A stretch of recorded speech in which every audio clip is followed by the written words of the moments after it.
Hai, welcome back to my channel. Hari ini Ratu Film akan nge-review film tentang bencana gas putih beracun yang mematikan yang menyelimuti seluruh distrik di Seoul, Korea Selatan. Film ini menceritakan tentang upaya penyelamatan diri dari bencana gas beracun yang penuh aksi dan menegangkan. Tidak hanya itu, dalam film ini juga menayangkan beberapa adegan lucu. Dan akankah mereka selamat dari bencana ini? Daripada penasaran, mari kita simak review selengkapnya. Awalnya film ini memperlihatkan seorang pemuda yang tengah berlatih atau berolahraga yang bernama Yongnam. Ia adalah salah satu pemanjat tebing terbaik, namun sepertinya ia tidak memiliki keberuntungan dalam hal pekerjaan. Setiap lamarannya selalu saja ditolak, sehingga sampai sekarang ia masih menganggur. Ia hanya dapat bergantung hidup pada kedua orang tuanya. Di samping itu terlihat orang tuanya sedang menonton dan saling berebut untuk menonton siaran favoritnya. Ayah Yongnam yang sangat menyukai sinetron yang membuat ibunya kesal. Kemudian datang kakak Yongnam yang selalu menyuruhnya untuk mencari pekerjaan dan merubah penampilannya. Karena menurut kakaknya Yongnam seperti gelandangan dan kakaknya tidak menyukai hobi Yongnam yang hanya ia habiskan untuk memanjat tebing. Keesokan harinya, keluarga Yongnam terlihat sedang bersiap-siap untuk menuju ke suatu tempat, di mana mereka akan merayakan ulang tahun ibunya yang ke-70. Dan sepertinya Yongnam dan kedua orang tuanya agak sedikit terlambat, sehingga membuat yang lain menunggu mereka. Di sana Yongnam bertemu dengan keluarga dan kerabat lainnya. Ia selalu disindir soal pekerjaannya oleh beberapa kerabatnya. Mereka menganggap Yongnam sebagai pecundang. Dan di saat sedang sesi foto bersama, Yongnam melihat seseorang di sana, dan ternyata dia adalah wanita yang disukai oleh Yongnam yang bernama Yuju.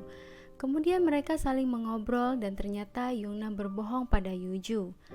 Yongnam mengatakan bahwa ia bekerja karena ingin membuat Yuju terkesan, dan ia sengaja memilih tempat tersebut karena ingin bertemu dengan Yuju.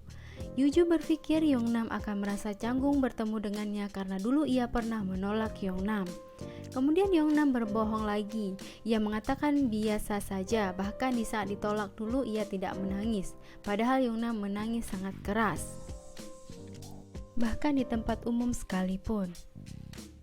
Di samping itu, pesta ulang tahun masih berlangsung dan sepertinya para karyawan sudah saatnya pulang. Dan manajer mereka pun memperbolehkan mereka untuk pulang kecuali Yuju. Ia diminta untuk tetap di sana hingga semuanya selesai. Namun sepertinya manajer selalu bertanya soal ingin berkencan dengan Yuju. Namun Yuju terlihat tidak menyukai manajernya. Dan manajernya memaksa Yuju untuk menerima perasaannya. Di sisi lain terlihat ada sebuah truk yang membawa beberapa tangki sedang memasuki kota, dan kemudian seseorang turun dari mobil tersebut dan sedang membuka tangki yang berisi gas beracun. Kemudian setelah itu keamanan pun datang, namun terlambat karena gas tersebut sudah dilepaskan. Di sisi lain, orang tua Yongnam sedang memasukkan sisa hidangan di pesta tersebut untuk dibawa pulang. Begitu juga dengan ayah dan keluarganya yang lain, sehingga membuat Yongnam malu. Dan di sisi lain, warga yang tidak mengetahui tentang gas tersebut sedang selfie. Dan kemudian setelah melihat gas tersebut mematikan, mereka pun segera berlari ketakutan. Dan semakin banyak korban berjatuhan akibat gas tersebut. Keluarga Yongnam yang mendengar suara ledakan pun segera berlari keluar. Setelah itu, Yongnam pun melihat banyak orang berlarian dan mereka baru mengetahui bahwa gas beracun sedang menyelimuti tempat di mana mereka berada. Mereka pun segera berlari dan naik ke atas gedung. Namun sepertinya kakaknya Yongnam yang terlambat mengetahui tentang gas itu, ia pun segera berlari dan terjatuh dan ia pun menghirup gas tersebut, yang membuatnya tidak dapat membuka matanya dan sesak napas. Dan setelah itu Yongnam dan Yuju melihat kabut telah banyak menyebar, sehingga meminta semua orang di sana untuk naik ke atas atap. Namun karena keluarganya menganggapnya sebagai pecundang, mereka pun kurang percaya pada ucapan Yongnam. Namun, setelah itu mereka menerima notif dari smartphone mereka tentang pemberitahuan soal gas beracun tersebut. Barulah mereka segera berlari ke atas atap. Namun pintu menuju ke atas atap tersebut terkunci dan kuncinya tertinggal di lantai 1 yang sudah diselimuti oleh gas tersebut. Di samping itu, di luar sana para petugas sedang melakukan evakuasi pada para korban. Dan di sisi lain, Yongnam dan yang lainnya sedang mencari sesuatu untuk menyelamatkan mereka. Dan mereka melihat di TV sedang menayangkan tentang informasi gas tersebut dan mengatakan bahwa masker gas dapat melindungi mereka selama 10 hingga 15 menit. Dan mereka mengatakan bahwa penyelamatan sulit dilakukan di gedung-gedung yang bertingkat rendah dan akan memprioritaskan bagi mereka yang terlihat lebih dulu oleh tim evakuasi. Setelah itu, Yongnam mencari cara bagaimana agar dapat membuka pintu menuju ke atas atap. Dan kemudian Yongnam memecahkan kaca untuk mencari cara agar dapat memanjat dan membuka pintu dari luar. Namun sepertinya itu bukanlah ide yang bagus. Keluarga dan Yuju pun tidak setuju dengan ide Yongnam. Mereka memohon pada Yongnam untuk tidak melakukan hal nekat. Namun Yongnam tetap melompat dan akan melakukannya, karena itu merupakan satu-satunya cara pada saat itu untuk menyelamatkan mereka semua, sehingga membuat semua orang di sana ketakutan dan mengkhawatirkan Yongnam, karena hal itu sangat berbahaya. Dan disinilah hobi dan bakat Yongnam dalam memanjat tebing sangat bermanfaat untuk semua orang di sana. Dan di saat ia sedang memanjat dan melompati gedung-gedung, sepertinya ia mengalami sedikit kesulitan. Ia hampir saja terjatuh. Namun setelah usaha kerasnya yang ia lakukan, Yongnam pun berhasil sampai ke atap dan membuka pintu dari luar. Dan setelah itu mereka melihat ada helikopter yang lewat. Namun sepertinya mereka tidak terlihat di atas sana. Dan Yuju memiliki ide untuk membuat sinyal SOS. Tidak hanya itu, mereka juga menggunakan pengeras suara. Kemudian Yuju pun turun ke bawah untuk mengedip-ngedipkan lampu agar terlihat oleh helikopter. Dan usaha yang mereka lakukan berhasil. Helikopter pun datang.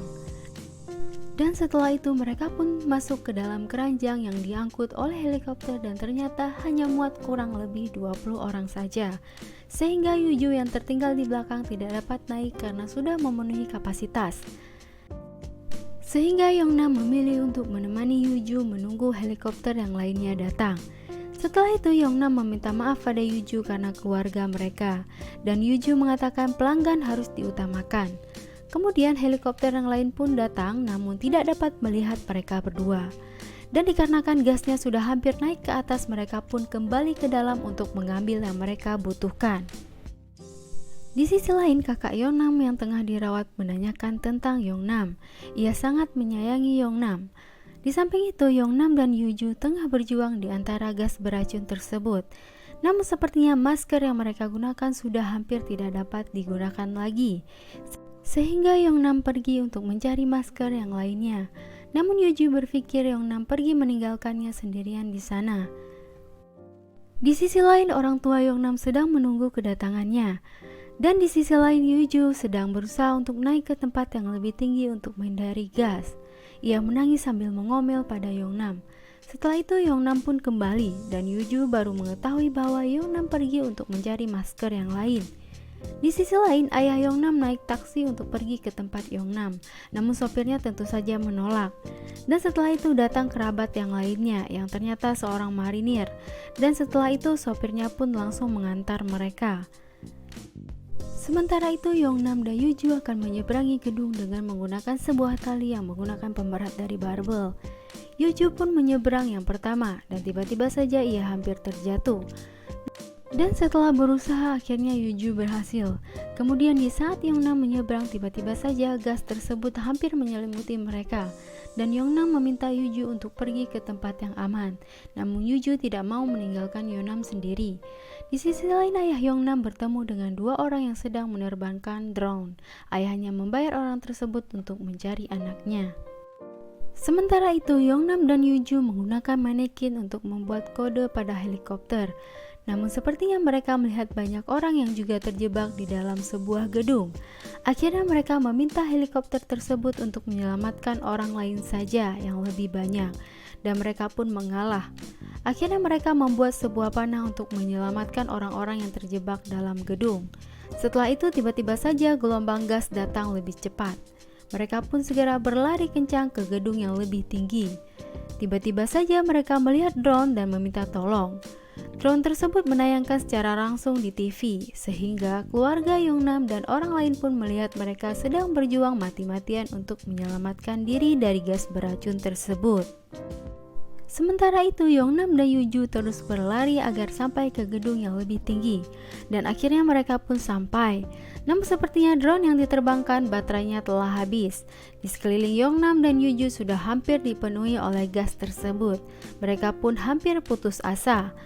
Mereka semua yang melihat pun prihatin dan juga ingin menerbangkan drone agar lebih banyak lagi yang tahu dan ada yang datang untuk menolong mereka berdua. Kemudian Yongnam meminta tolong pada salah satu drone untuk diikatkan tali agar mereka dapat menyeberang. Setelah talinya diikat di salah satu pipa, mereka pun berdua segera menyeberang. Namun tiba-tiba saja talinya hampir terlepas dan mereka pun terjatuh dan membuat keluarganya kaget dan sedih. Akhirnya helikopter pun tiba di tempat mereka dan ternyata mereka tidak terjatuh ke dalam gas beracun tersebut. Mereka memanjat menara sambil meminta pertolongan. Mereka pun memanjat ke menara paling atas sambil memberi sinyal dengan menyalakan kembang api. Keluarganya sangat bahagia setelah mengetahui mereka masih hidup dan mereka pun tiba di tempat pengungsian. Dan Yongnam pun bertemu dengan keluarganya. Di samping itu, Yuju juga sedang menelpon keluarganya untuk dijemput. Tiba-tiba saja manajernya muncul dan pura-pura cemas, tentu saja membuat Yuju tidak senang melihatnya. Setelah itu, Yongnam dan Yuju saling ngobrol dan sepertinya Yuju sudah mulai menyukai Yongnam. Menurut Mimin sih inilah hikmah bencana bagi Yongnam. Orang yang dulu menolaknya sekarang malah jatuh hati padanya. Dan kemudian hujan pun turun dan perlahan membersihkan gas beracun. Tamat. Sampai bertemu lagi di review berikutnya. Jangan lupa di subscribe, like, komen, serta share video ini ke teman-teman dan keluarga kalian agar mereka nggak ketinggalan film menarik yang satu ini. Sampai jumpa.